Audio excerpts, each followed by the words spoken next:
Exam revision strategies.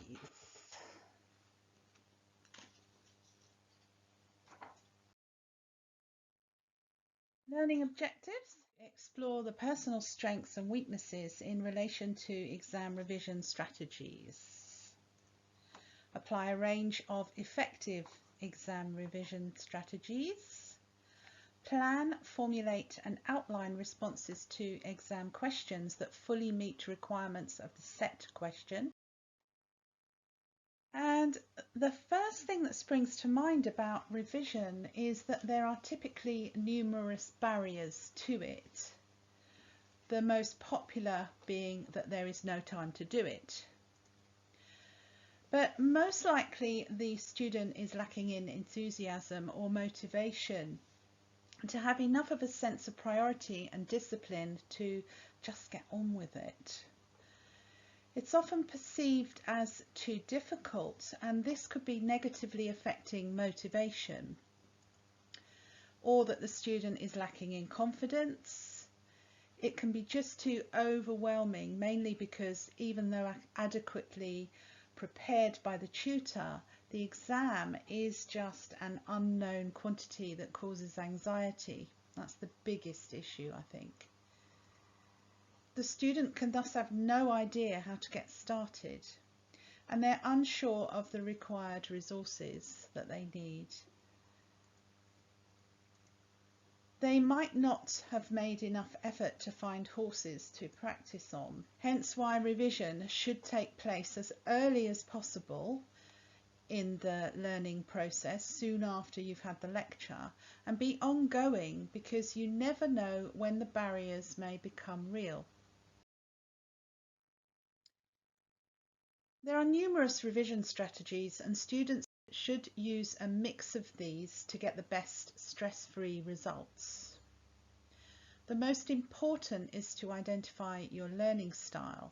This was covered in the very first lecture, and means that if you are aware of your preferences for the presentation of the learning material and revise with techniques where that preference predominates, the information will be a lot easier to retain and, more importantly, recall.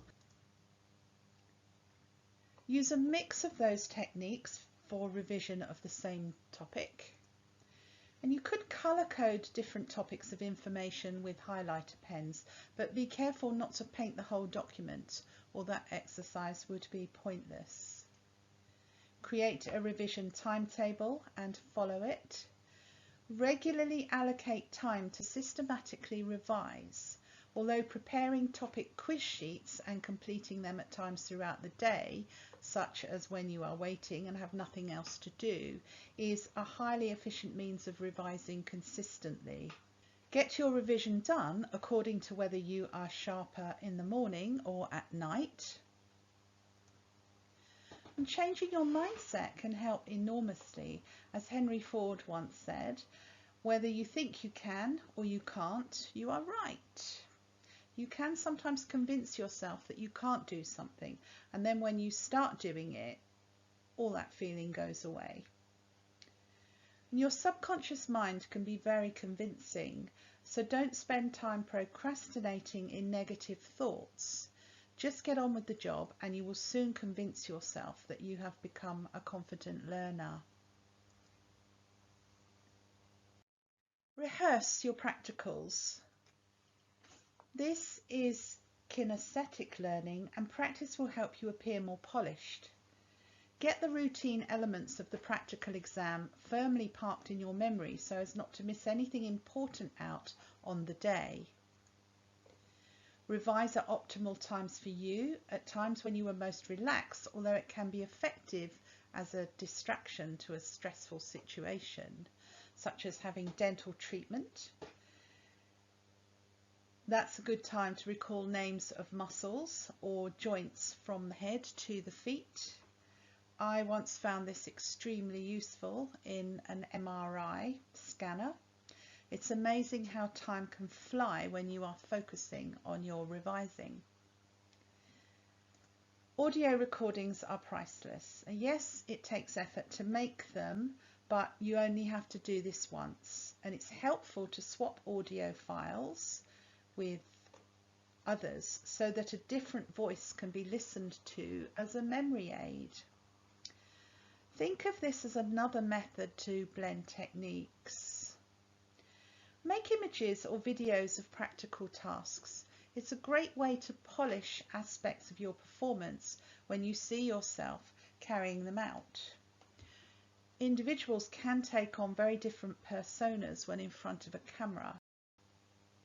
Do some role play teaching. Your dummy student will not have enough background knowledge to critique your performance, but can give useful feedback about the way you carry out the task and possibly how confident or nervous you are.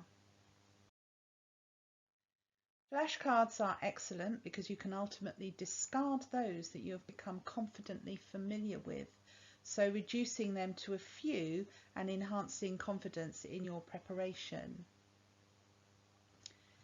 Index cards are useful as aids to help you locate information that you might need to access later, such as a great website that you want to see again, or for categorizing topics into distinct subject areas for revision. And you might put them in order of when you would like to revise from them, in date order. Having a revision buddy can be a good motivator. Notably, if you meet to do a practical session, then it's a commitment, it's in the diary, and you will dedicate time for high quality revision and possibly a coffee along the way. Practice doing the exam, especially if it's a practical exam, and this helps confidence that you can at least go through the motions of it without worrying about making mistakes. Visualize passing the exam. Then during the exam, your brain could help direct your actions as if you had already done the exam, so giving you feelings of enhanced competence. Schedule a review of the information at regular intervals. Your brain needs repetition of learning material so that it can become increasingly familiar with it for efficient recall. We've all used post-it notes. Try moving them to different areas regularly, otherwise your brain will stop recognizing them as prompts. Stickers are excellent. So for revising anatomy, you might locate and apply them, which is kinesthetic learning, then make a visual aid by taking a photo. You can then use the image to be questioned on what the stickers indicate. And that's auditory learning. Colouring in may sound a bit nursery school, but it's very useful to focus you at length on diagrams, i.e. what goes where. Start revision immediately after you've had the information presented or given to you, even if it's just to create a revision aid, or browse your notes or start making audio recordings. Prepare for your revision, then you will find it easy to get started with it later on when the pressure is on. Practicing recall is the only way to become proficient at it if you don't happen to be blessed with a photographic memory. And even if you do, that is not the same as applying the information. You have to actually use this information.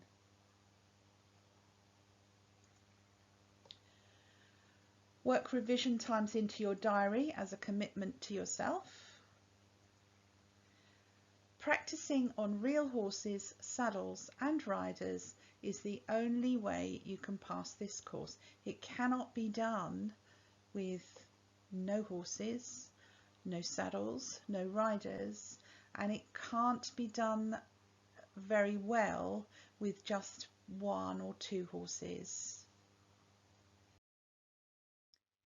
Eat sensibly to optimize thinking and avoid studying immediately after meal times when blood is diverted to the stomach for digestion and away from the brain where thought processes require it.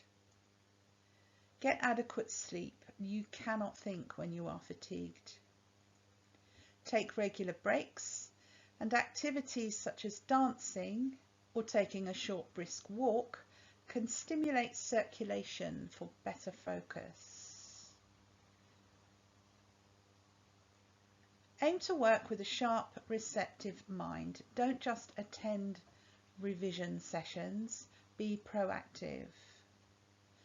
A vocational course prepares you for work, not textbook recall. So let's see how you might tackle set questions. During a written exam, read and reread the question, then read it again to ensure that you truly understand what's required before embarking on a speed writing sprint. Marks are usually awarded for a particular academic point, so that if a question carries 2 marks, 2 separate answers are required. Be strategic in allocating your time according to marks awarded. Keep checking the time. Easy questions are best answered first.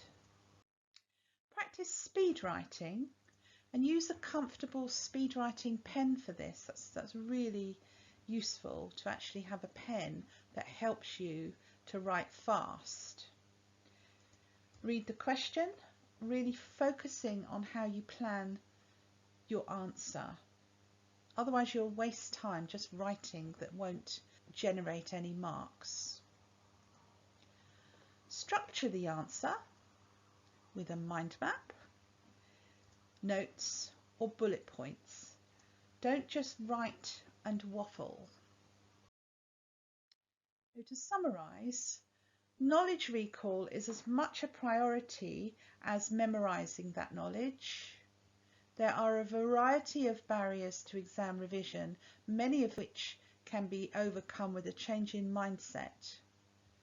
A knowledge of an individual's exam revision strengths and weaknesses aids preparation for revision, and use a variety of revision strategies to optimise preparation for exams. The faster you can legibly write, the more time there is for preparation and checking of answers.